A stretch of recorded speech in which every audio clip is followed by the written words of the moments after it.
한국에서 어떤 목사님이 이런 말씀을 하신 적이 있습니다. 한국은 내비게이션이 참 많죠.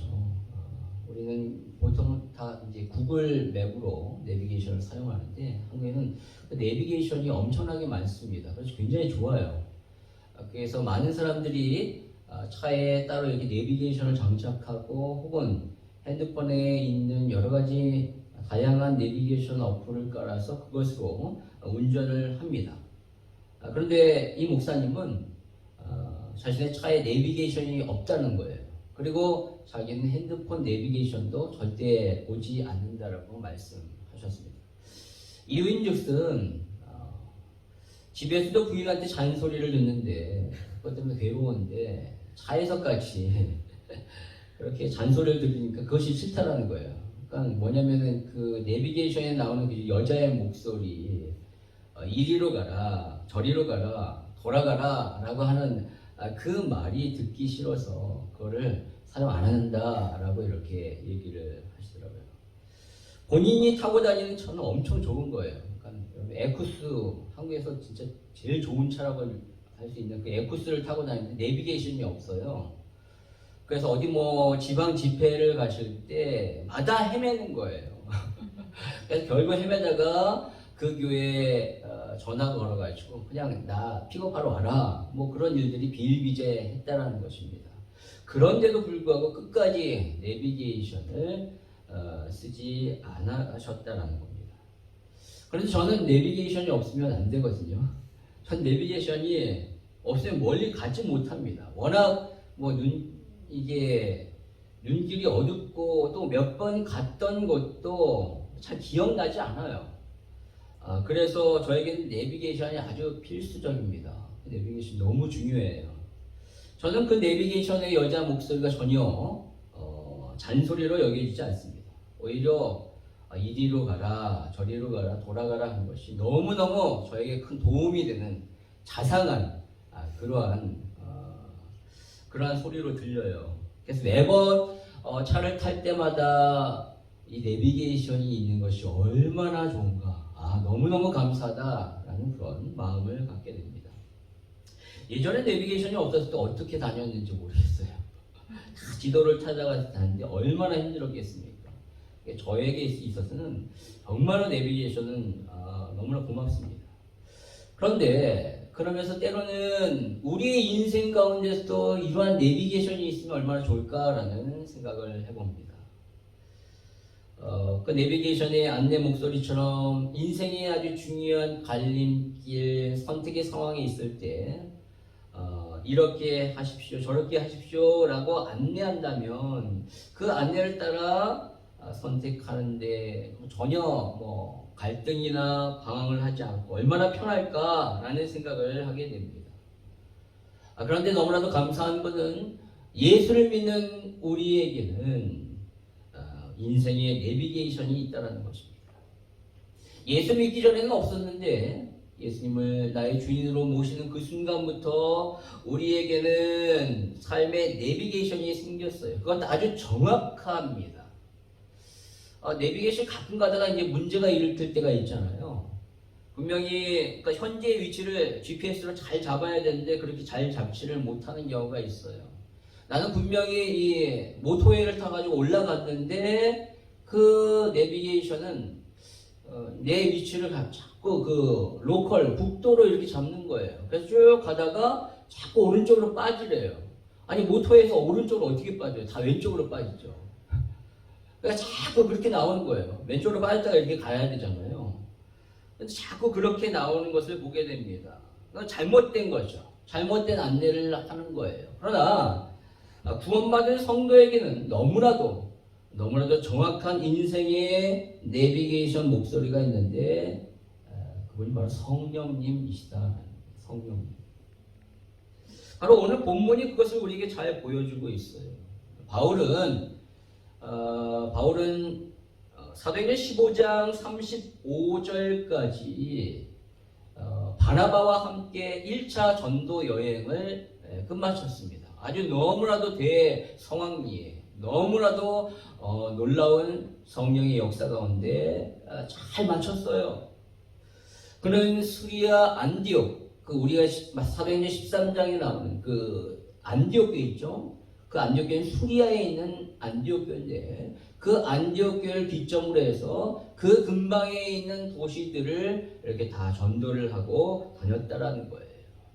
그리고 나서 며칠 후에 바울이 바나바에게 우리가 다녔던 그 지역을 한 번 더 가서 거기에 있는 형제들이 어떠한지를 살펴보자 라고 이렇게 제안을 합니다. 즉 2차 전도 여행을 같이 떠나자라는 것이죠. 그러자 바나바가 자신의 조카 마가를 함께 데려가자라고 제안을 해요. 그런데 바울은 그럴 수 없다. 왜냐하면 1차 때 이 마가 요한이 중도에 하차했기 때문에 절대 같이 갈 수 없다라고 하죠. 그래서 그 일로 인하여 아주 심히 성경에 보니까 아주 심히 다투어 서로 갈라져서 전도를 하게 됩니다. 그래서 바나바는 마가를 데리고 자신의 고향인 구브로 쪽으로 가서 전도를 하게 되고요. 바울은 실라라는 사람을 대동하여 보니까 그 수리아 안디옥과 또한 자신의 고향인 길리기아 쪽으로 이렇게 전도를 하고 그쪽으로 전도를 하게 되었습니다. 자, 그러다가 오늘 16장 1절에 보니까 이제 바울과 실라가 16장 1절에 보니까 더베와 루스드라에 이르렀을 때 그 특별히 루스드라에 아주 믿음이 신실한 청년 디모데를 만나게 됩니다. 그리고 그와 함께 이제 함께 2차 전도 여행을 떠나게 돼요. 그러면서 16장 5절에 보니까 이에 여러 교회가 믿음이 더 굳건해지고 수가 날마다 늘어가니라 라고 말하고 있습니다. 바로 이것은 바울이 1차 때 전도했던 그 도시들을 다 돌아다니면서 거기에 세워진 교회들에게 다시 복음으로 힘을 주고 그런 말미암아 그들의 믿음이 더욱더 굳건해지고 거기에 예수를 믿는 사람들이 더해져 갔다라는 거예요. 예, 바울이 원래 의도한 대로 그렇게 1차 때 복음을 전했던 것으로 이제 가면서 복음을 더욱더 굳건히 전했던 것이죠. 자, 이제 1차 때 다녔던 도시의 교회들을 모두 방문하고 나서 이제 새로운 전도지를 찾아 떠날 계획을 갖게 되었는데 이 바울이 생각했던 새로운 전도지가 어디냐? 아시아였습니다. 아시아. 근데 여기서 말하는 아시아는 우리나라 쪽에 있는 아시아가 아니라 바로 에베소, 사대, 서머나 같은 에게해와 그리고 위쪽에 북해 근방에 있었던 그런 지역에 있는 소아시아를 말하는 거예요. 소아시아.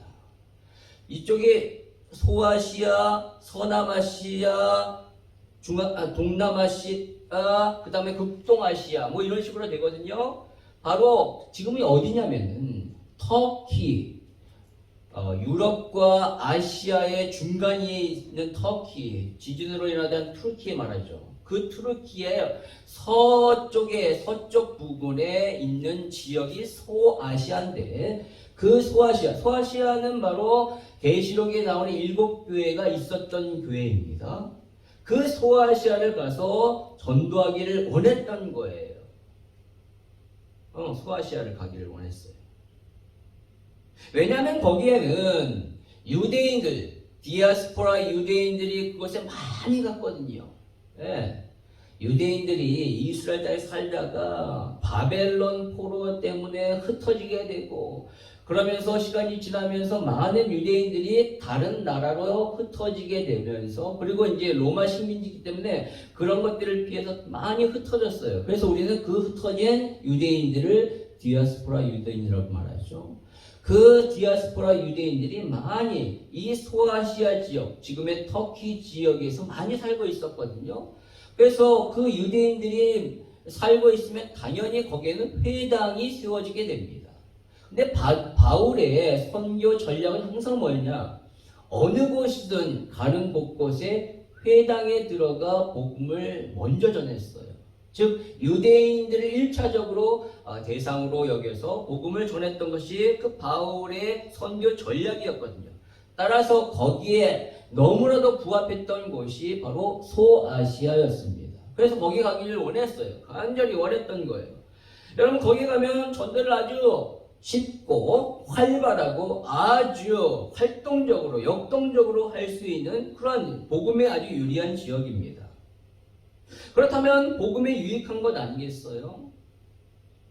바울은 잘 아시다시피 누구보다도 예수님을 사랑하고 그 복음을 힘있게 증거할 열정과 또 그는 거의 삶을 그 복음 전파 사역에 전념했던 자예요. 사역 중심적인 사람이죠. 그리고 그는 너무나도 뛰어나고 똑똑하고 합리적이고 사역을 가장 중요하게 여겼던 사람이었기 때문에 관계 중심이었고 사람 중심이었던 바나바와까지 헤어질 정도로 그렇게 복음에 철두철미했던 사람입니다. 그랬던 사람이 본인이 너무나도 잘 파악해서 그 소아시아에 가서 복음을 전하기를 원했다면 거기에 가면 훨씬 더 쉽게 활동적이고 역동적으로 정말로 그렇게 복음에 유리한 쪽으로 전할 수 있을 텐데 근데 오늘 하나님은 그의 길을 막으셨다는 겁니다. 6절에 보니까 성령이 아시아에서 말씀 전하지 못하게 하시거늘 이라고 말하고 있죠. 성령이 막으셨대요. 성령이 어떤 식으로 막았는지 우리는 알 수 없지만 어쨌든 간에 그가 가고자 했던 그 아시아의 행을 막은 겁니다. 그래서 바울은 이제 그쪽으로 아시아로 갈 수 없으니까 방향을 좀 틀어서 그 위쪽에 있는 비두니아와 본도 그리고 갈라디아 땅으로 가려고 했던 거예요. 왜냐하면 거기 역시도 해변을 따라서 많은 디아스포라 유대인이 살고 있어서 대규모의 회당이 존재했기 때문입니다. 그것도 역시 선교하기에 참 좋은 지역이에요. 그런데 실제로 보니까 그러려고 했는데 예수의 영이 허락하지 아니하시는지라 라고 말하고 있어요. 이번엔 예수님의 영이 허락하시지 않았대요. 소아시아로 가려고 했던 것은 성령이 막으셨고 이제 비두니아와 그 다음에 본도 갈라디아로 가고자 했던 그 길 역시도 예수의 영이 막으셨다라는 겁니다. 여러분 성령님과 여기 나오는 성령님과 예수님의 영은 같은 분이시죠. 다른 분이 아닙니다. 같은 분이에요. 하나님의 영이시죠. 성경은 이로써 삼위 하나님이 일체시다라는 것을 말하고 있어요. 로마서 8장 9절에 보니까요. 만일 너희 속에 하나님의 영이 거하시면 너희가 육신에 있지 아니하고 영에 있나니 누구든지 그리스도의 영이 없으면 그리스도의 사람이 아니라. 성경은 성령님이 하나님의 영이시다라고 했다가 때로는 오늘 여기 8장 9절에처럼 그리스도의 영이라고 이렇게 아주 혼용해서 사용합니다. 즉 이분은 같은 분이에요. 왜 이렇게 사용했는가? 바울이 같은 분이기 때문에 성부, 성자, 성령 각각 분명히 존재하지만 그 본질적으로 그분들은 같은 분이시기 때문에 그렇게 쓴 것입니다. 삼위일체죠. 아무튼 하나님의 영이 오늘 바울의 길을 막았습니다. 왜 막으셨을까요? 인간적으로 보면 그들이 가려고 하는 것이 훨씬 더 복음에 유리할 텐데 하나님 왜 막으셨을까요? 그것은 하나님은 인간의 생각을 뛰어넘어 역사하신 분이시기 때문에 그래요. 아무리 인간이 뛰어난 생각을 가지고 있다 할지라도 하나님의 생각을 뛰어넘을 수는 없는 것이죠.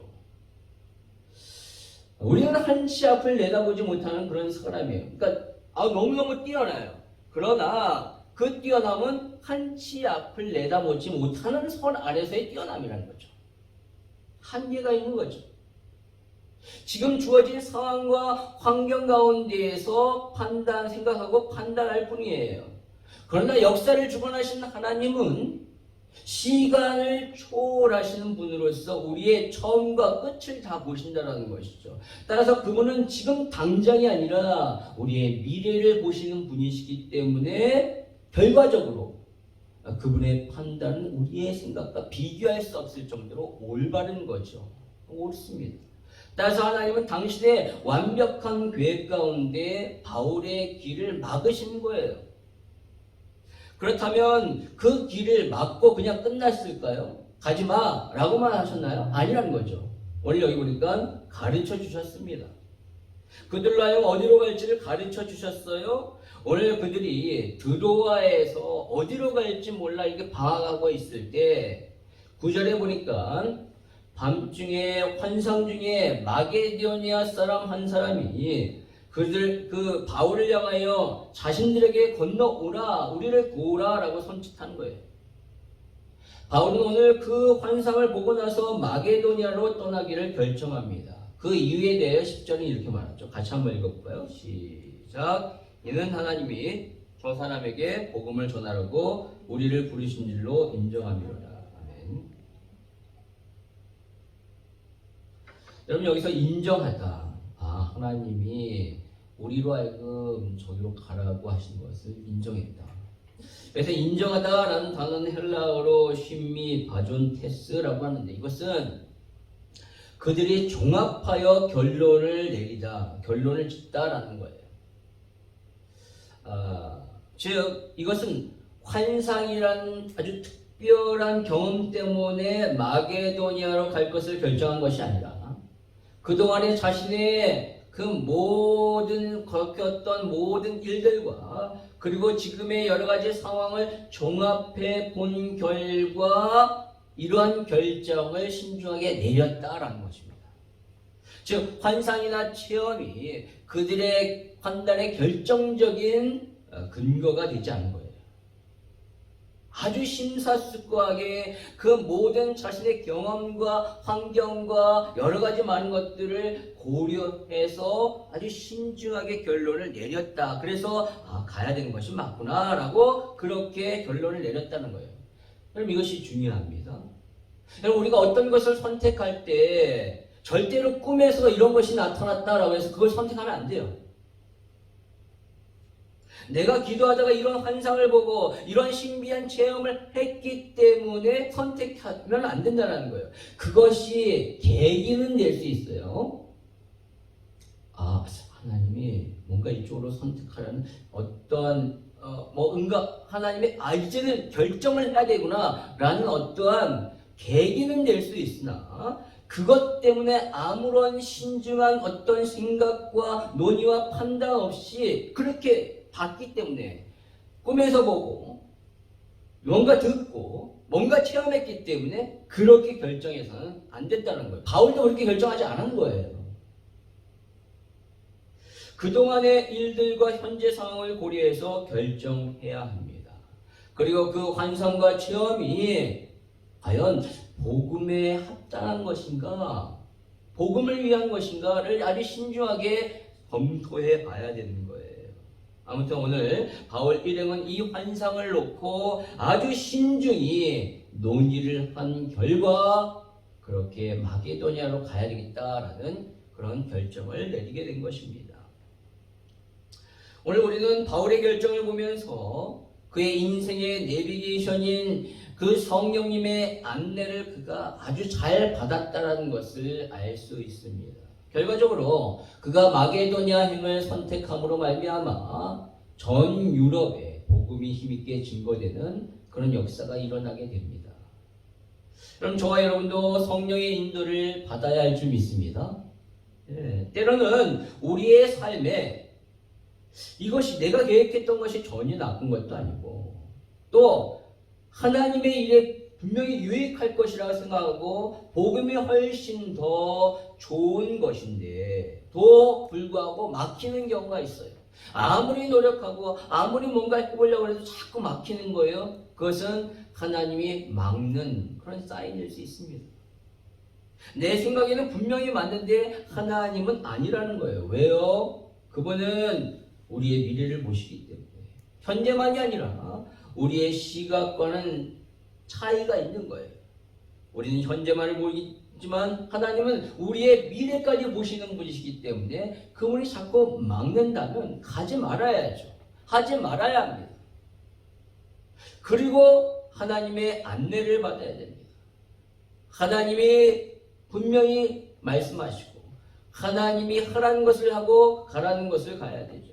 그것이 때로는 헷갈리고 또 그렇게 결정 내리기 어렵지만 결과적으로 그렇게 결정을 내렸을 때 그것이 복음에 가장 유익한 것임을 알아야 됩니다.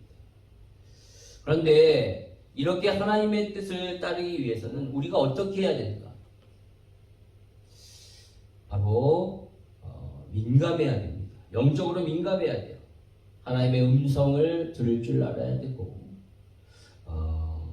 오늘 바울처럼 하나의 성령의 막으심, 예수의 영이 허락하지 않으시는 것, 그리고 환상을 보고 신중하게 판단할 수 있는 그러한 영적인 민감성, 영적으로 깨어 있어서 그것에 민감하게 반응할 줄 아는 그런 영적인 상태가 되어야 하는 것이죠. 즉 말씀과 기도를 통하여 영적으로 깨어 있을 때 성령이 우리 안에 우리의 인생을 인도하시는 그 성령님의 인도함에 민감하게 그것을 캐치할 수 있고 반응하게 되는 것입니다. 따라서 저와 여러분이 올바른 인생의 안내를 받기 위해서는 영적으로 깨어 있어야 합니다. 오늘 바울은 분명히 그랬다라는 거예요. 바울은 분명히 영적으로 깨어 있었기 때문에 성령의 막으심, 예수님의 영의 허락하지 아니하심, 그리고 환상 가운데 그 뜻에 대하여 분명히 깨달을 수 있는 그러한 실력이 있었다는 거죠. 그런 영적 실력은 바로 하나님 앞에서의 영적 깨어 있음을 통하여 나타나게 되는 것이죠. 따라서 저와 여러분이 인생의 올바른 그 안내를 받기 위해서 영적으로 깨어 있어야 될 줄 믿습니다.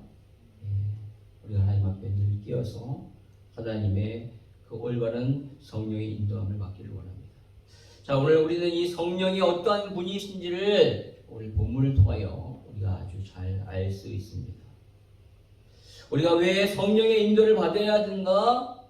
그분은 나보다 훨씬 더 나를 잘 아시기 때문에 그렇습니다. 성령은 우리 안에 들어오셔서 우리와 언제나 늘 함께 하셔요. 우리는 무지하고 연약하고 나의 상황과 환경 가운데 우리의 마음의 상태를 잘 파악하지 못하고 내가 지금 어떻게 해야 될지 잘 알지 못합니다. 그러나 우리 안에 계신 성령님은 우리의 모든 상황과 환경과 우리의 마음을 너무나도 잘 아시는 분이셔요. 그래서 고린도전서 2장 10절과 12절에 보면 이렇게 말씀하십니다.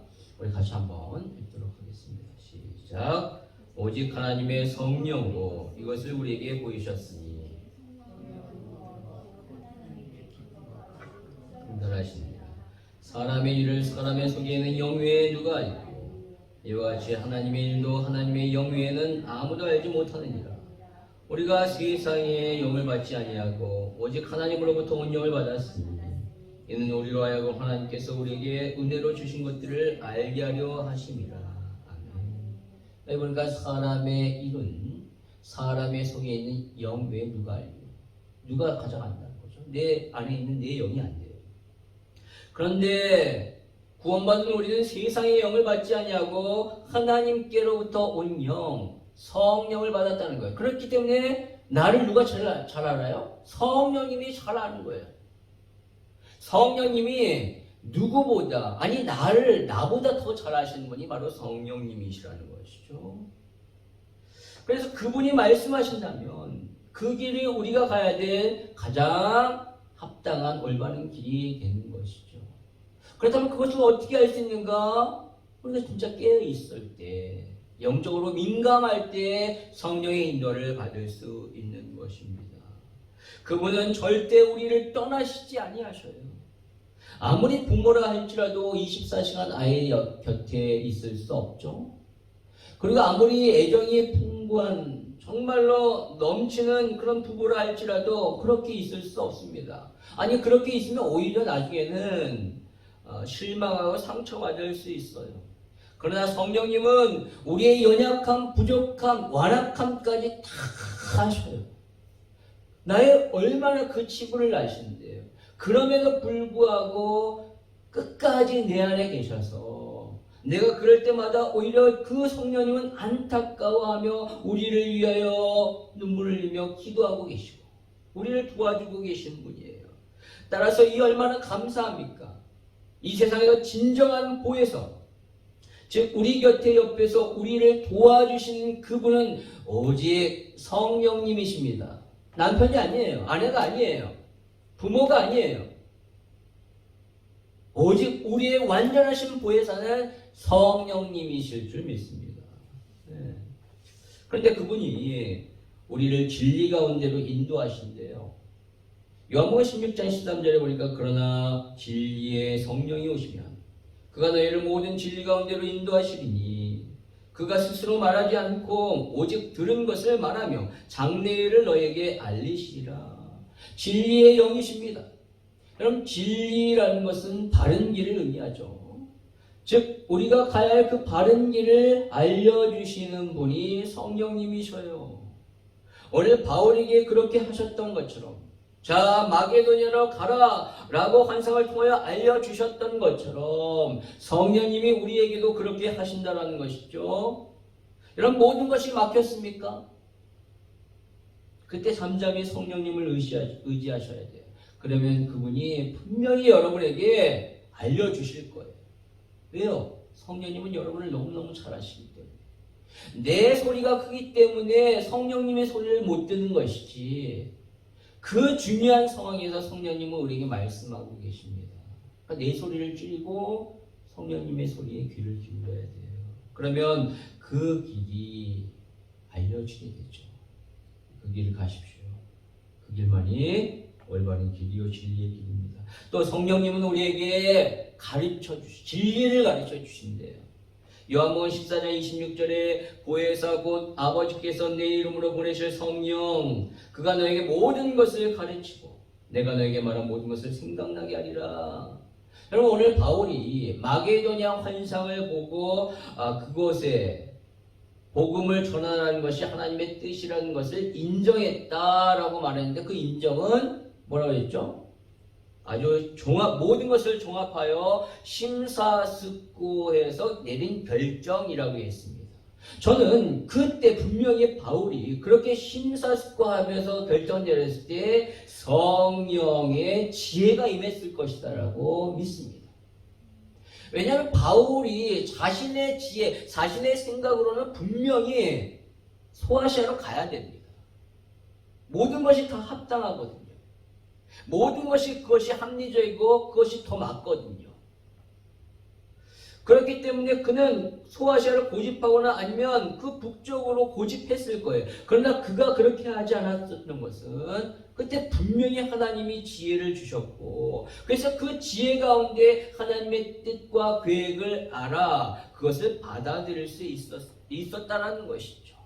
즉 우리가 하나님의 뜻을 어떻게 알고 하나님의 뜻을 어떻게 받아들이는가? 성령의 가르치심, 성령의 말씀하심, 성령의 지혜를 통하여 그렇게 할 수 있는 거예요. 성령이 우리에게 가르쳐 주신대요. 깨닫게 하신대요. 그 음성을 들어야죠. 그 음성을 듣고 그에 합당하게 결정을 내려야 하는 것입니다. 따라서 모든 일에 있어서 어떤 결정에 있어서 우리는 늘 성령의 지혜를 달라고 기도하시기 바랍니다. 네. 그냥 똑똑한 것이 중요한 것이 아니에요. 하나님의 지혜, 성령의 지혜를 통하여 올바른 결정을 내릴 수 있습니다. 19세기 영국에서 설교의 왕자라고 불렸던 아주 유명한 찰스 스펄전 목사님이 있죠. 이 목사님은 굉장한 복음 전도 사역을 아주 왕성한 복음 전도 사역을 하면서 동시에 조그마한 고아원을 운영을 했습니다. 한 번은 브리스톤이라는 침례 교회가 있는 곳에 가서 세 군데 교회를 다니면서 설교를 하는 가운데 자신이 운영하는 그 고아원에 300파운드의 돈이 지금 필요하다라고 이렇게 얘기를 했는데 그 집회에 참가했던 성도님들이 아주 기꺼이 헌금을 내서 딱 헌금을 보니까 300파운드가 모아져 있는 거예요. 스펄전 목사는 너무너무 기뻐가지고 그날 저녁에 집회를 마치고 숙소에 들어갔을 때 하나님 앞에 감사의 기도를 드렸습니다. 하나님 너무너무 감사합니다. 지금 이 고아원 운영에 정말로 필요한 이 돈 정말로 주셔서 너무나 감사합니다. 라고 했는데 갑자기 성령님이 그에게 말씀하십니다. 스펄전아, 너 그 300파운드 있지? 그거 조지 밀러에게 갖다 줘라. 당시에 스펄전 목사님의 친구였던 조지 밀러 목사님 역시 더 큰 그런 고아원을 운영하고 있었던 것입니다.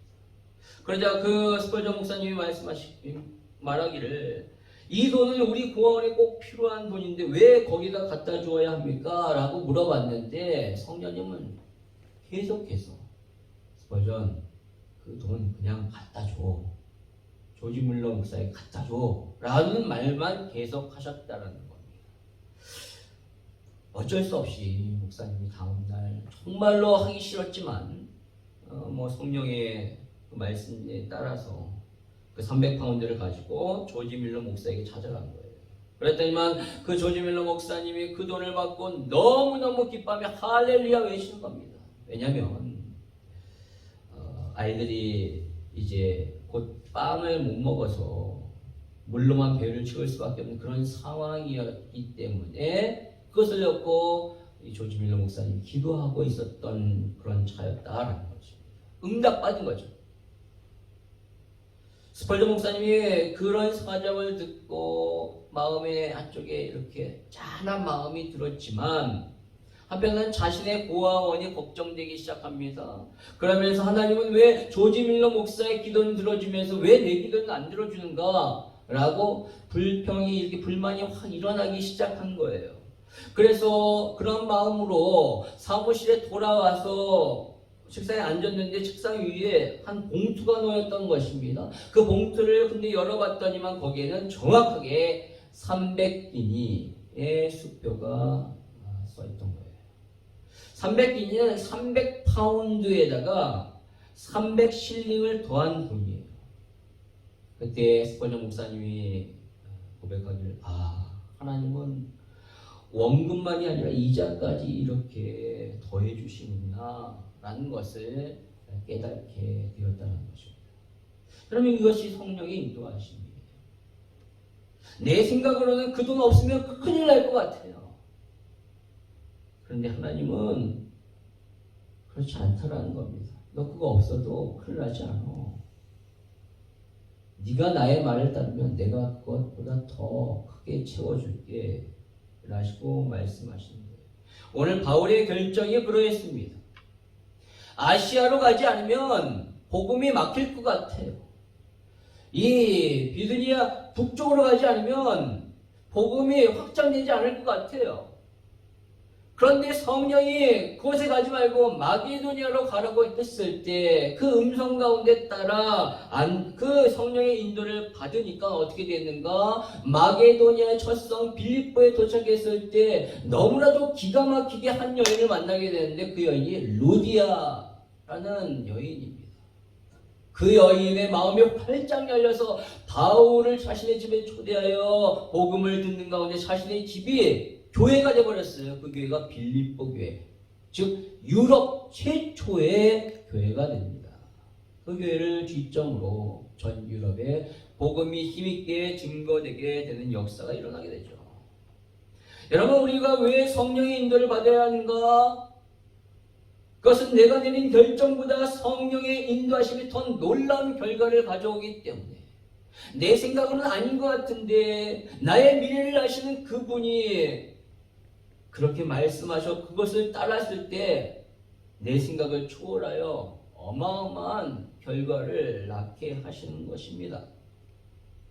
요셉을 보세요. 요셉을.